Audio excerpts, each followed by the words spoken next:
c'est pas Matoukat contre Kadassi. Vous êtes d'accord avec moi? C'est pas Matoukat contre Kadassi. Bonsoir, j'espère que vous allez bien, que vous vous portez bien. On se retrouve pour une nouvelle vidéo après le visionnage de l'épisode 6 de la saison Koh-Lanta de cette année, les chasseurs d'immunité. Et comme je disais en introduction, c'est pas les Matoukat contre les Kadassi là. On est d'accord avec, vous êtes d'accord avec moi que c'est l'Olympique Lyonnais contre le Paris Saint-Germain de cette saison, je tiens à préciser. Voilà. Je trouve pas de comparaison à faire parce que c'est clairement ce que nous sommes en train de vivre là. Et de la même façon que je souffre avec l'Olympique Lyonnais, je souffre avec les Kadassi. Voilà. Peut-être que je ne sais pas faire les bons choix, mais bon, c'est toujours le choix du cœur que je fais. Alors, je n'ai pas pu faire la review de l'épisode 5 puisque j'étais en pleine mer et je n'avais pas de réseau pour pouvoir tourner une vidéo. Donc, je profite pour revenir vite fait sur l'épisode de la semaine dernière qui m'avait redonné justement espoir.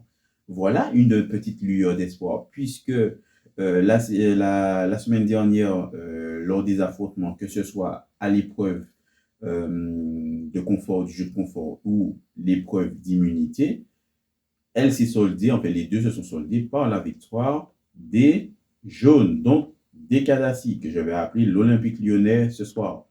Et ça m'avait redonné un petit peu d'espoir parce que ça faisait déjà un moment que l'Olympique Lyonnais enchaînait défaite sur défaite et se voyait à chaque fois devoir éliminer un de leurs joueurs.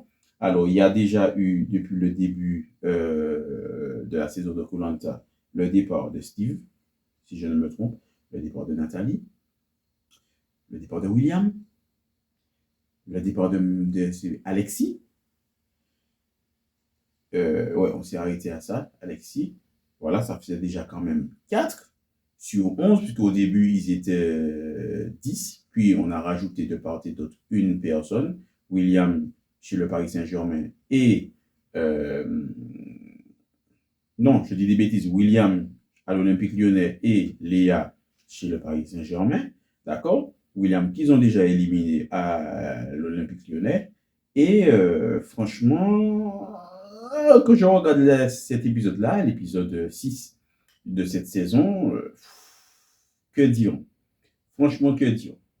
L'épreuve de confort, qui a été une épreuve, je dirais, très intéressante, très stressante et très intéressante, puisque quand les deux équipes respectives récupèrent la petite bouteille à la mer et lisent le message, ils comprennent que c'est une épreuve de nuit qu'ils vont devoir subir et on leur demande de prendre leur sac. Donc ça te rajoute le stress parce que tu te dis, si on te dit de prendre ton sac, c'est que forcément il y aura une élimination au bout.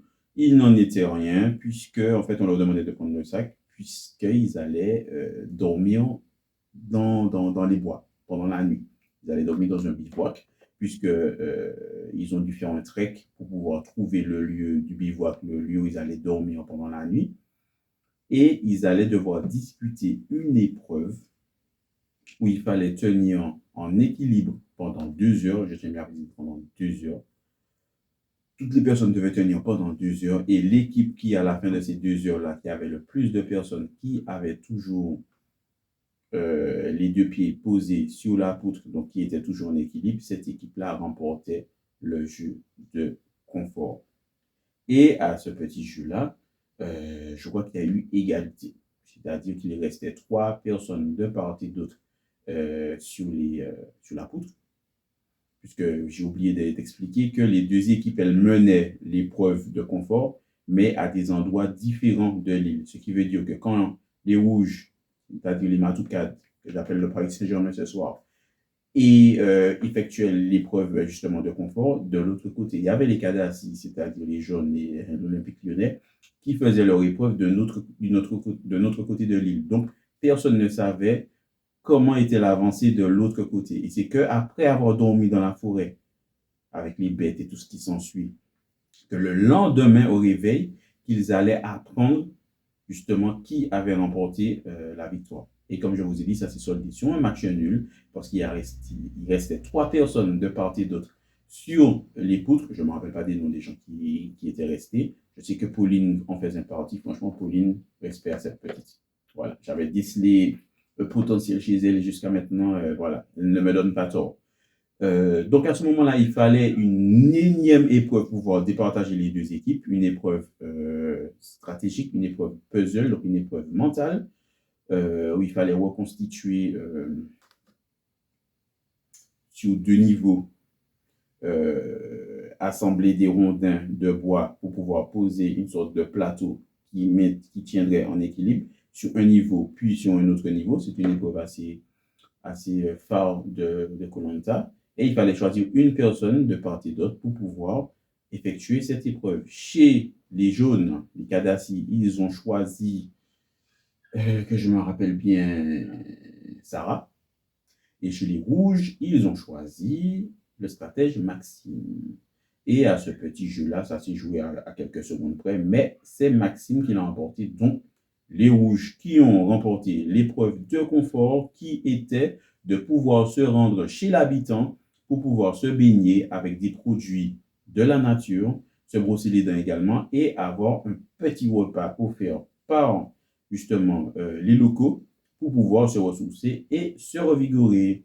Et donc, ils ont eu ce petit repas-là et il y avait aussi, il me semble, dans tout ça, le confort de pouvoir appeler ses proches. Donc, bon, je vais passer un petit peu sur cette partie-là. On sait qu'il y a eu des pleurs, il y a eu de la joie, puisque se retrouver loin de ses proches et de ses repères, ça crée toujours de l'émotion. Nous, à travers notre télé, on ne comprend pas forcément pourquoi, mais je pense qu'il faut vivre l'aventure pour pouvoir comprendre pourquoi c'est aussi émouvant.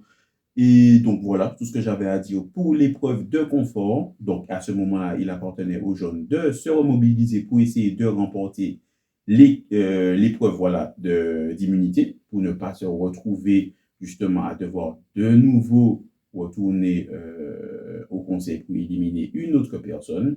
Et le jeu qui a été proposé, c'est un jeu assez inédit où il y avait un labyrinthe suspendu avec trois boules dans le labyrinthe, donc trois trous.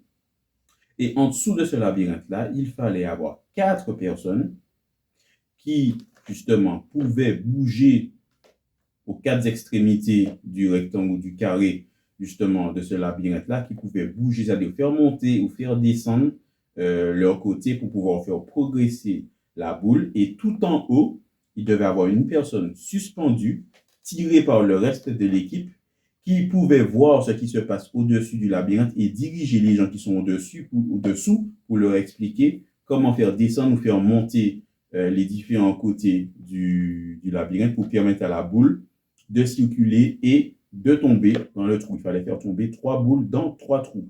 Et ça s'est joué franchement à un poil de, vous savez quoi? Ce sont les rouges qui l'ont emporté. Et encore une nouvelle défaite des Kadassi. Alors franchement, l'analogie avec l'Olympique lyonnais, elle est vraiment toute trouvée. Pour le nombre de personnes qui ont été éliminées depuis le début de cette saison-là, on peut très bien compter. Cette saison-là et la saison précédente, le nombre d'entraîneurs que l'Olympique lyonnais a dû essuyer pour essayer de trouver une stabilité. Et cette saison, elle a été très, très, très, très, très, très, très éprouvante mentalement pour moi qui supporte l'Olympique lyonnais. Autant vous dire que cette saison de Koh-Lanta là, elle est très éprouvante pour moi qui supporte les Kadassi. Donc l'analogie, elle est vraiment toute trouvée. Et bien sûr, dans cet épisode-là, les Kadassi se retrouver au conseil pour pouvoir éliminer quelqu'un. Franchement, les gens se sont regardés dans les yeux sur le camp. Personne n'avait rien à reprocher à personne, mais il fallait éliminer quelqu'un. Et à ce petit jeu-là, la personne qui a été éliminée, c'est Sarah. Alors, ça ne me peine pas plus que ça. Ça me peine de voir l'équipe des jeunes autant décimée. Ça veut dire forcément qu'ils vont arriver en infériorité numérique lors de la réunification. Et ça va être chaud pour leurs fesses. À part si les rouges ne sont pas soudés entre eux, donc ça pourrait créer des alliances. Mais au-delà de ça, le fait de voir Sarah partir, ça ne me dérange pas plus que ça parce que ce n'était pas quelqu'un que j'appréciais plus que ça. Pas que voilà, elle m'était antipathique, hein, c'est juste que son caractère, ça ne m'allait pas. Et je trouve qu'elle parlait beaucoup. Elle parlait de leadership et de prendre le lead sur beaucoup de choses. Alors, au tout début, elle avait eu beaucoup de parlotte, beaucoup de parlotte. Au bout d'un moment, on lui avait donné le leadership, elle n'a rien fait avec. Après, elle n'a rien fait non plus. Et elle s'est fait même dépasser par justement ma petite Pauline que je kiffe depuis le début.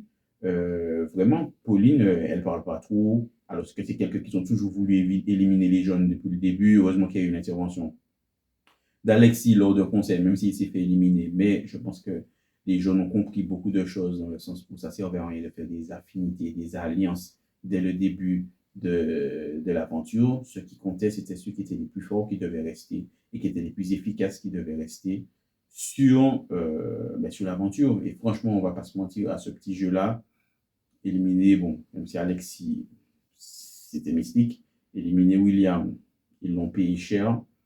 Là, le fait d'avoir éliminé Sarah, pour moi, c'est pas vraiment problématique parce que jusqu'à maintenant, à l'instar de quelqu'un comme Amri, hein, qui a peut-être une sorte de totem d'immunité parce qu'il dégage un certain charisme naturel, mais ce sont des gens qui parlent fort, parlent haut, mais qui ne représentent pas forcément dans les épreuves, je trouve. Donc, l'élimination de Sarah ce soir ne m'a pas plus peiné que ça. C'est plus la situation de l'équipe des jeunes qui me peine. Et comme je le dis, franchement, c'est très compliqué pour eux parce qu'ils vont arriver en infériorité numérique lors de la réunification.